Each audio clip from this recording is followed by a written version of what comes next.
making the turns over there for them. But I think it's interesting that we see the spread of different drivers across this year. I think that we're not going to be able to talk about the top three: Kyle Busch, Martin Truex Jr., and Kevin Harvick as we have in the past. I think Kurt Busch is somebody that we're going to talk about this year. I think we're going to talk about some of these other drivers all year long, and I just don't pin your hopes on one or two or three drivers that we're going to talk about all year. I mean, we're going to talk about Kyle Busch because he's going to continue to win. He's going to hit that 200 mark, and then he's going to go beyond the 200 mark. But beside that, I mean, sure, we're going to talk about that, but I think we're just going to be talking about a lot of these different drivers all year long because of the unpredictability of what this car is going to do at some of these racetracks that we're going to end up going to beyond here. I think that once we start getting to places like Texas or Dover and places like that, we're going to start talking about some of these drivers that we've not talked about maybe in the past, or maybe we've talked about them a little bit less.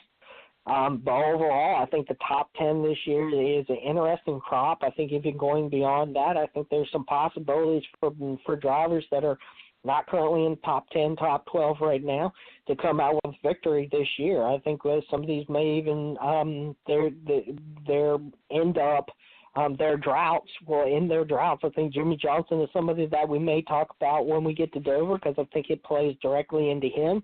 And I think maybe this new package can help him out and kind of equalize some of the equalize a little bit that we've not talked about him over the last couple of years or even last year when he went winless.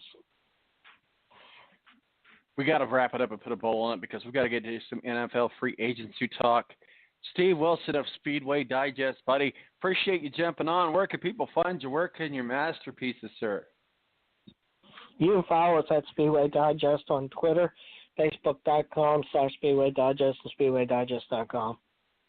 All right, buddy. You have yourself a good race weekend. We'll talk with you soon. Thank you, you too. Take care. Steve Wilson, our official NASCAR contributor. We are about ready to get into it, guys. It is finally here. NFL free agency standing by in the balanced green room. It's Ed Kratz, beat writer for the Philadelphia Eagles, and our official NFL contributor, also super fan of, that's right, the Cleveland Browns. We don't even have to have a season. We're just going to turn it on over to him and the Browns and see what happens because they're going to win the Super Bowl here coming up in 2019. We'll be right back. We're going to talk some NFL free agency. The madness is here.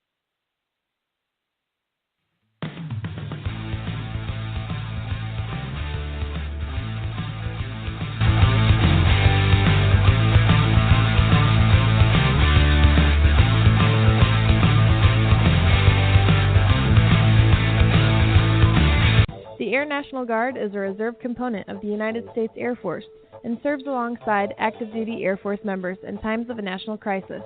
In addition, the Air Guard serves the state and local community in a wide range of capacities. The reason people join the Air Guard is as diverse as our members and includes such reasons as a deep desire to serve their country, money for college, travel, new job skills, and the pride that goes along with belonging to the greatest military organization in the world. I joined because I felt a calling to serve my country, but I didn't want to be far away from my family, so the Indiana Air National Guard was a perfect fit for me. With over 95 different career opportunities to choose from and 100% paid college tuition to any state-funded college, why not give us a call? Call 1-800-841-3103 or visit online at goang.com to find out more. Again, that's 1-800-841-3103. The Air National Guard, guarding America, defending freedom. It's double trouble, double the fun at African Safari Wildlife Park in Port Clinton, Ohio. See the largest antelope on Earth, the giant eland, and the ugliest creature on Earth, the African warthog. There's so much to see and do, including the Midwest's only drive-through safari. Feed the animals. See live educational shows. Feel the excitement. Have your picture taken with a python or cockatoo. Feel the adventure. Shop the Symbol Lodge gift shop with items available from around the globe. Visit the snack bar or picnic facilities. Enjoy a pony or camel ride. Or cheer your favorite porker on to victory in the famous Pork Chop Down. Bring your family to see the rare and exotic animals at African Safari Wildlife Park in Port Clinton, Ohio. Just take Route 2 to the Route 53 North exit and follow the sign. Only 17 miles west of Cedar Point via Route 6. Open every day, rain or shine. When you don't go to Geico.com, car insurance can be confusing. Like Swedish techno confusing. Bark, bark, meow, meow. Dance with me, purple cow. Bark, bark, meow, meow. Ooh, you lovely cow. Geico makes it easy. With 24/7 access, all you have to do is go to Geico.com and you could save money on car insurance. It just makes sense. Unlike, Dance with me, purple cow. I like your moves. When you don't go to Geico.com, car insurance can be hard. Like early 90s heavy metal hard. I'm yelling and screaming and I'm loud. Roar. Geico makes it easy. You can review and update your policy or report a claim on Geico.com or the Geico mobile app. Because shouldn't we all have a little less stress in our lives? I'm not even upset about anything.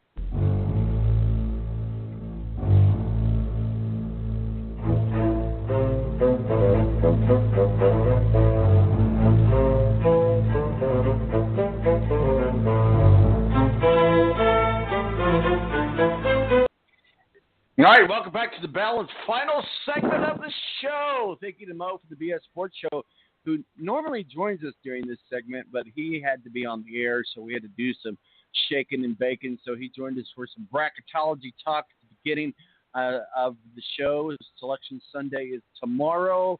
Will IU get in? Probably not. But we're going to talk about Ohio and Ohio State here in just a moment. But nonetheless, there's more madness going on in March than just Selection Sunday. Also, Matthew Embry joined us as well from WSPT up in South Bend, talking a little bit about bracketology. And, of course, he's also our Indy Car contributor. And we just left as Steve Wilson of Speedway Digest, our official NASCAR contributor. So this is going to be a fun time to talk with Ed Kratz. And we have super fan of the Cleveland Browns. And when I say super fans of the Cleveland Browns, I am not joking about that. So in full disclosure, he is a former colleague and a friend of mine, Mr. Adam Jevedin. How are you, sir?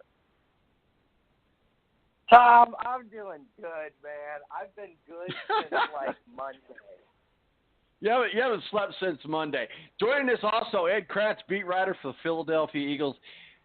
Ed, we're going to talk with you from the business aspect of side, the media side. We're going to talk with Adam Jevedin here of the Browns aspect. All right, we'll start with you guys. We'll start with you, Adam, because you're the super fan. You haven't slept since Monday. You got yourself an Odell Beckham Jr. We don't even have to have an NFL season. We're just going to go ahead and give you the Lombardi. Go ahead, Adam. Get it all out, buddy. When the Odell trade dropped, I was on the phone with my dad telling him, I was like, Dad, it's looking like this might actually happen. We'd been, it had been kind of rumored and tossed around. But, I mean, the collection of talent that Browns GM John Dorsey has brought to Cleveland in 15 months is staggering. There are now 10 players on the roster under the age of 26 that graded out, according to Pro Football Focus, as a top 6 player at their position, and then 2 more that are 28. I mean, the collection of talent is incredible when you look at Baker Mayfield, Odell Beckham, Jarvis Landry, Antonio Callaway, David Njoku, Nick Chubb, and then Kareem Hunt and Duke Johnson. I mean, I've never seen anything like this since like the Greatest Show on Turf Rams team, and it's unbelievable when you consider the fact that the average age of the team is 25. And so they'll do this. They'll have this roster together for close to, 6, 7, 8 years. So we don't have to have an NFL season for the next 6 to 7 years. Ed Kratz, beat writer for the Philadelphia Eagles and our official NFL contributor. As you can tell, this is the perfect weekend, Ed, to have superfan Adam Jividen on. He is a Browns loyalist, and he has stuck with them, and they believe the Messiah is here. What do you say, Ed? Well, I can't blame him for not sleeping. I mean, it's exciting time to be a Cleveland Brown fan, no doubt. I mean, after that Beckham trade went down, I tweeted out that, I think the Browns are going to be must-watch television this year. I think you'll see them crop up on some Sunday night primetime games, some Monday night primetime games. I certainly want to see the Browns play now. I mean, you hope Baker Mayfield can take that next step, in his development. We'll see how that works out. And we'll see how the offensive line works out. I mean, I know they got Olivia Vernon in the trade, but they had to give up a pretty big piece of that offensive line in Zeitler. So, the offensive line, we'll see how that all comes together. I know I like Joel Bitonio. He's a good player. But the offensive line, that's kind of where things happen. And they're definitely loaded at the skill positions. They might have the most talented wide receiving core in the AFC with Jarvis Landry joining Odell Beckham in that core. They were teammates at LSU too, so they have some history together. They're good friends. And then like Adam mentioned, you have that running back core. I love Nick Chubb. Liked him when they drafted him. You're going to get the other running back there, Hill back. Not Hill, Hunt. I'm thinking of Tyreek Hill. But yeah, Kareem Hunt comes back after 8 games, and by then that could be getting like a trade, at the trade deadline, adding another key piece like that to a team that might be in first place in their division after the midway point. And then you throw in Duke Johnson. I know there are rumors that they might trade Duke Johnson, but I really don't see why they would do that while you're waiting for Hunt to come back from being suspended for 8 games for the alleged assault that he had. But they're definitely loaded offensively at the skill positions. The offensive line's a question mark for me, and defensively, I like all levels of their defense. I like their defensive line with Myles Garrett on it. And some other pieces, Olivia Vernon, the guy they got in the trade, and then I like, they have a good linebacker. They have great cornerbacks in Denzel Ward. So, I think it could be a good defense too. So yeah, I think they have all parts in place to certainly make it to the postseason, and then we'll see what happens from there. We're talking with Ed Kratz, beat writer for the Philadelphia Eagles, our official NFL contributor, also super fan of the Cleveland Browns. Thought it was appropriate to bring him on. Full disclosure, he's a former colleague and a friend of mine, but I do know that he is a pedigree Cleveland Brown fan. It doesn't just happen with him, and I'm quite certain that you're passing it on to your son Ollie. And you talked about talking with your dad on the phone about, hey, this could actually happen. Talk with us a little bit about what it's like to be a Cleveland Brown fan, and I jokingly say you're going to pass this down to your son Ollie, but I know it's 100% true. The Browns fans it's in their blood. But what made you guys think that this was really going to happen? And like you said, you were talking to your dad on the phone and said, hey, this could actually happen.